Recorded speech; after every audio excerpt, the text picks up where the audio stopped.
Goodbye 2025. Howdy y'all, my name is Gretchen. I'm the Restless Thrifter and I'm a reseller on eBay, Poshmark, Depop, and Mercari. Soon to be whatnot, at least one show. I have a show coming up tonight. That's not what this video is about, but if you're interested in watching, I'll put the information in the description of this video and you can at least follow my profile channel, whatever they call it over there. I'm still learning. And if you're interested in watching, and even better, if you're interested in buying, there's going to be dollar starts. I'm doing that mostly because this is my first show. And I want to make some sales, and I want to get rid of some things.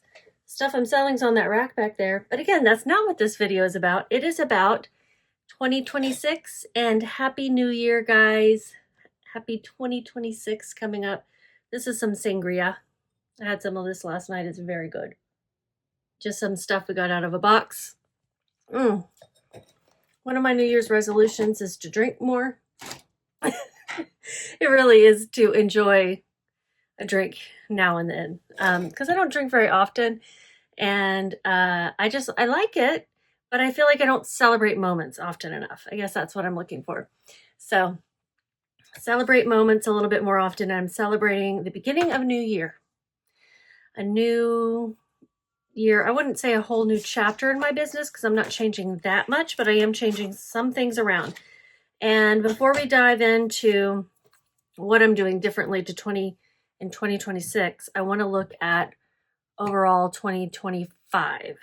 I haven't downloaded like all of my information out of Vendoo yet and gone through a whole year, but I'm going to look at what's in Vendoo and just kind of recap the year, looking at the analytics that I have to date. And since today is January 1, I should have everything I need in there. There's usually some like cleanup here and there that I've got to do. But let's take a look. So year to date, nope, that's not going to work. I'm going to have to do custom, go all the way back to January 1 of 2025. Can't believe it's 2026. I mean, I just can't even believe what year it is. It's just crazy to me. Where did the last 5 years go? I would like to know. All right. So January 1 to December 31st, 2025. I'm going to put some screenshots, some graphics of what things looked like. I sold 1,527 items. That is up 6% from the year before. That's pretty good. Okay, revenue in Vendoo, and just keep in mind these numbers are not like precise because it doesn't have all my business expenses and everything in them, but $36,474.30 in total profit, $20,454.61, and that's after you take out my fees from the marketplaces, shipping expenses, and cost of goods. And that's assuming that I have everything in there in Vendoo. And I say I should, but I'm sure there are some things that went missing.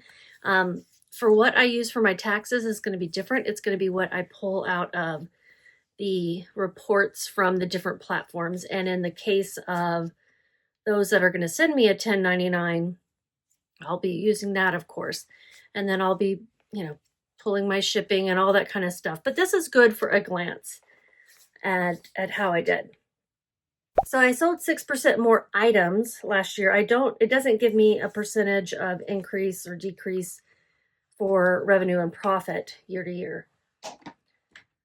My number of listed items, I was down 6%. Okay.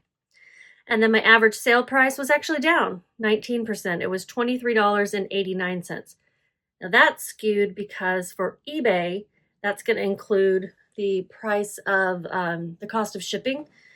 And so I will have to do that separately to look at what my average sales price without shipping would be.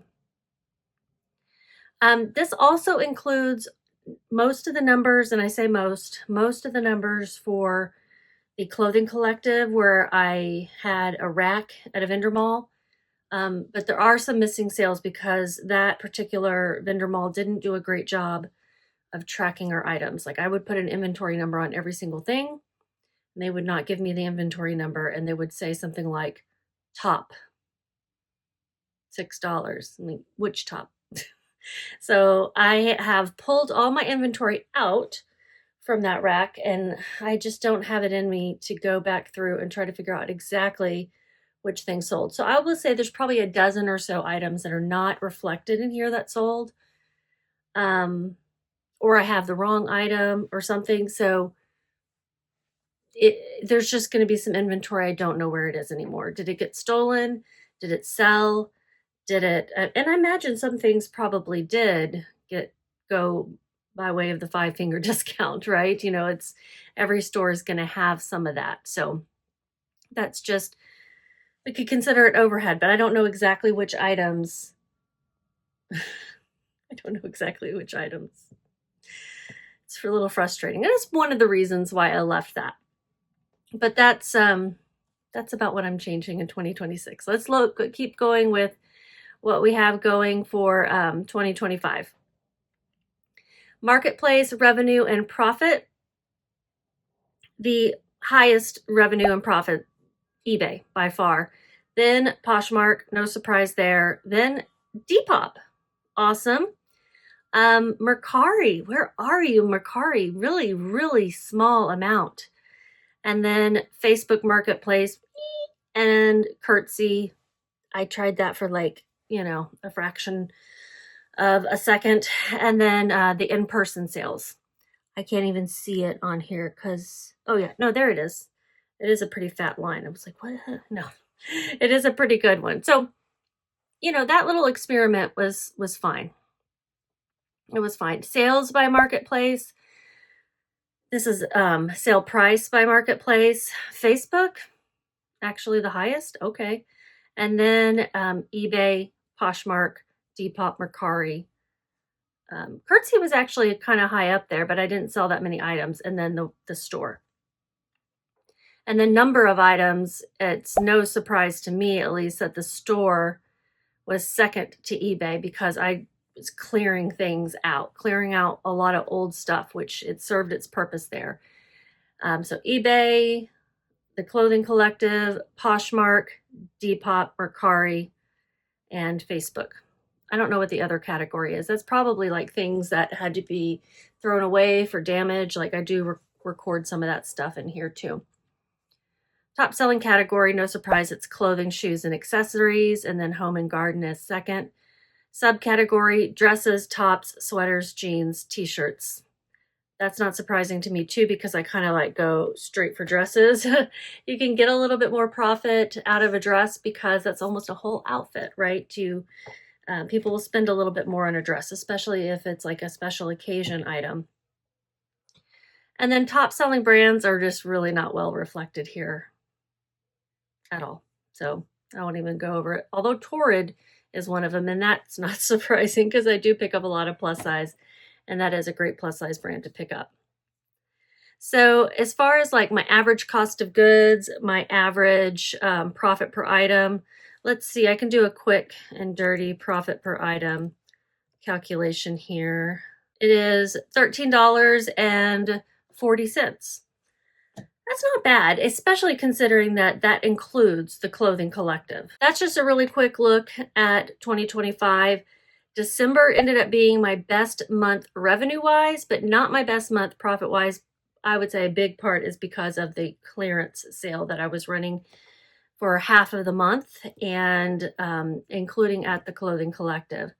But it was the highest revenue, which is $3,755.25. I'm not sure if I've ever gotten that high of revenue, but that's really great.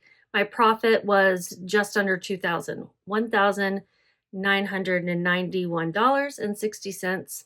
So it was the second highest of the year. November was the first highest, the first most. I'm being silly. That's kind of an inside joke in my own brain. So that's an overview of 2025. Goodbye, 2025. And hello, 2026. What is this? This glass says Becker Vineyards, Texas Hill Country. All right, let's talk about what I'm going to do different. So my marketplaces that I sold in for 2025, I listed them off: Depop, Poshmark, eBay, Curtsy, Facebook, The Clothing Collective, Mercari.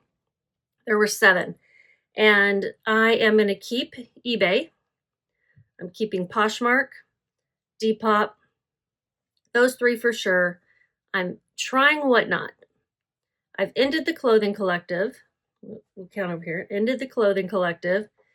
I've ended Curtsy, and I'm not going back there. I'm going to end Facebook Marketplace. Whether I'll go back to it, I don't know. Mercari. Keep or get rid of it? I'm going to keep it for now. So that's 5, getting rid of 3. I've already included Whatnot as adding, so that's part of the 5. The other one, what was I thinking? Oh, Etsy. I think I'm going to add Etsy back in the 4th quarter, maybe sooner if I can build up more of my home goods. So that's 6 items, and I'll put a list here of all of those. Let me make that list real quick over here so I can make sure I remember it. So we're going with eBay, Posh, Depop, Mercari, Whatnot. I haven't even done my first show yet, so we'll see. And then Etsy. Those are the 6. But probably not all at the first of the year. Definitely not all at the first of the year, because I'm going to wait on Etsy until I can at least take a look at what do I have that's worth it. And the reason I hesitate is because you do have to pay per listing per month. I think it's per month for Etsy.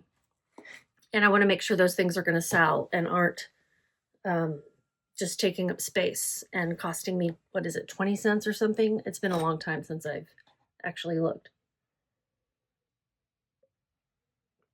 So those are the platforms I'm going to do. I'm still keeping my goals of $20 or more on average profit per item.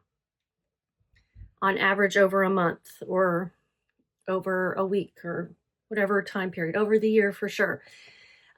Which would lead me to an average of $30 or more sale price without shipping per item.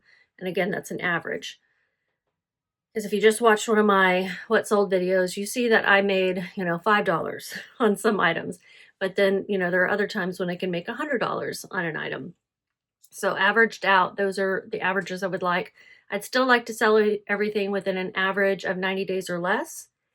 And I would still like to keep my cost of goods as an average of $5 or less. And that's to keep some room for paying up for things that are worth paying up for. I don't want to, pay $5 for every Torrid top, for example. I would like to keep that lower. Although that's a bread and butter item, and I know they're going to sell for me if I pick up the right tops, right? So it's just kind of like keeping that in my mind. When I go sourcing, I have to keep that in mind. Can I get $30 or more for this? No. Will it sell really, really fast, like within a week, because it is a sought after style or something? Okay, then maybe I'll get it, if I can make, 10 to 15 on it profit instead of 20. So those are the things I've got to think about when I'm sourcing and be diligent. I'm certainly not perfect in that aspect, and I'm always trying to work on it because, we get the thrill of the hunt, and we know something will sell. Oh, it's going to sell. It'll make me money. But I have limited time on how much time I can spend listing. So I'm just one person, and I don't plan on adding anybody at this point. I would like to have somebody to help me ship when I'm gone, but I haven't made a plan for that yet. Okay, so that's still my sourcing constitution, as we'll call it, for what I'm picking up based on the averages of everything. Now, items to sell in a day, I'm still trying to get to that 10 items a day. I'm nowhere near that. But if I can make $60 in profit a day, that's my minimum. $100 of profit a day is my stretch goal. And that does not keep in to keep in mind the cost of materials, you know, my lights and hangers and racks and poly mailers and all of those things. I take out, let me pull up this spreadsheet real quick and I'll tell you what I'm taking out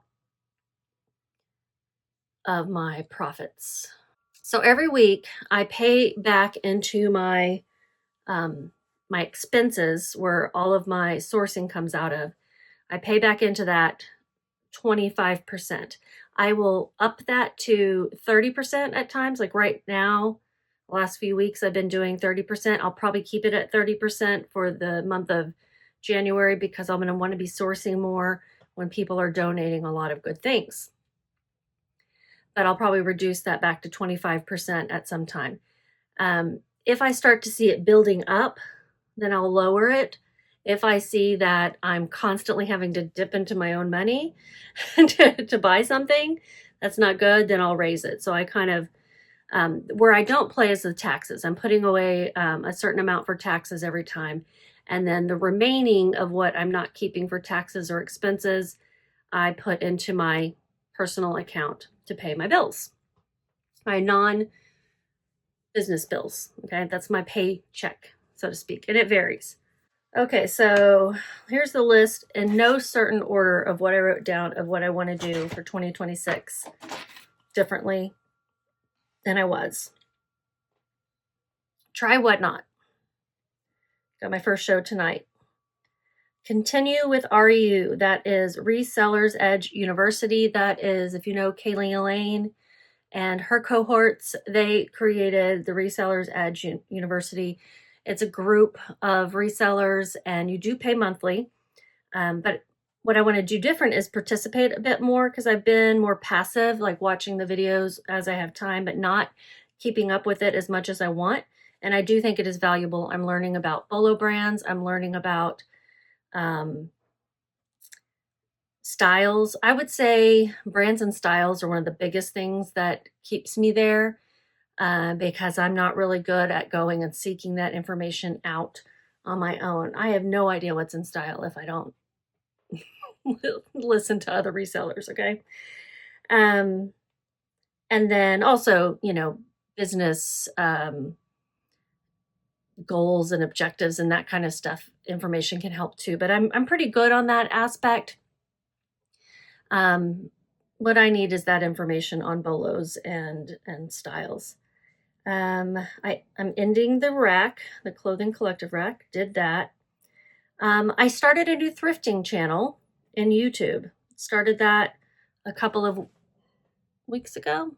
Yeah, a couple weeks ago. And I'm going to keep doing that. I'm just trying to grow it and keep that over there separate, just to see. It's kind of an experiment, right? And then I want to do monthly recaps that also involve research of my own. That did not get very many views, okay? So I don't know if I'm actually going to put them on YouTube, but I'm definitely going to be doing them on my own and making sure that I'm studying that stuff, even if I don't put it on YouTube.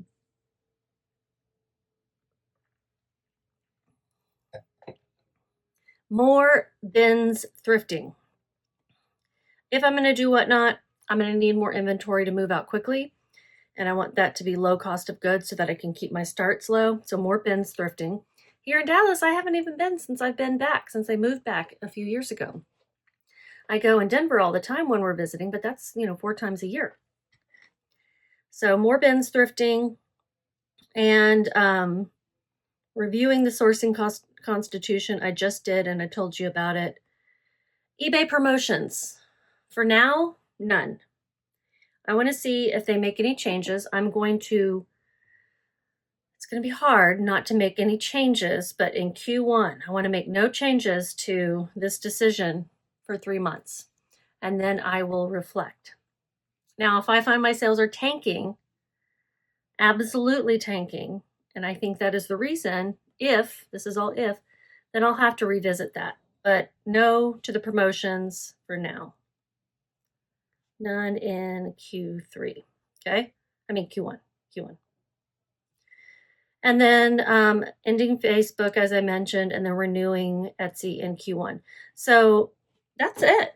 that's what I'm doing differently. All the other tools I use, I'm keeping.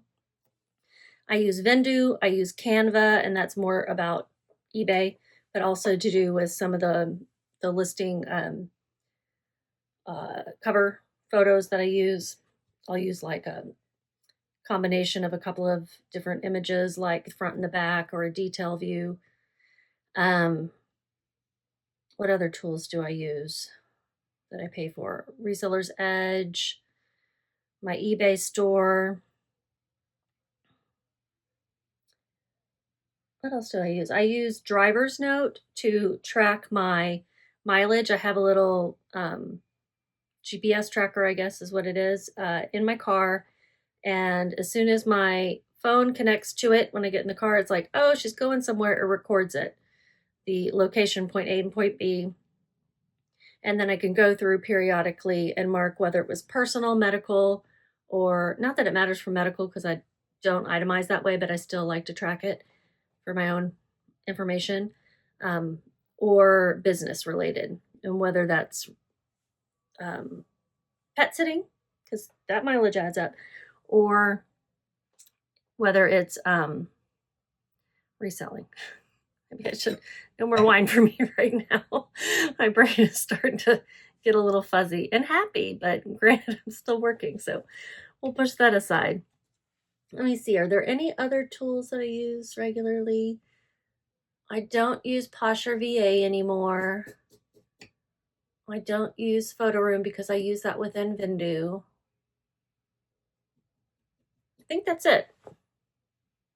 I think. And then I have other expenses, you know, that you have to buy boxes and poly mailers and tape and that kind of thing. So not a really long video because I'm not making huge changes, although I would say, you know, adding whatnot is a big change. We'll see how long it lasts. I'm not even making a short-term goal of try it for a month. I'm not. I'm gonna take it show by show, because I'm gonna do this show and then I'm gonna be going out of town for a week, and then when I get back, I'll decide, you know, do I want to try a weekly, twice a week? I'll figure it out from there. Tonight's show is really just about the mechanics of running a whatnot show. I'm not going to worry too much about whether I have an audience, what people think of me, how I'm even doing, and how many sales I'm making. I'm going to be worried more about how to start a show, how to run an item, how to package up those items if they sell, you know, those types of things. That's what I'm trying to get out of it right now. I think that's totally fine to not reach too far for the first show, especially because I've been talking about doing it for a long time and thinking about doing it for even longer. Is there anything else I wanted to say? If I think of something else, I'll make another video or I'll add it to this one before I post it. Like I said, I am going out of town next week. I'm going to Denver on Sunday, so you'll see maybe one more what sold video for me after this, and then I'll try to do some thrifting on my other channel, thrifting videos on my other channel, and then maybe a haul or so on this channel while I'm in Denver for that week. You guys, Happy New Year, happy 2026, and cheers. Just keep listing.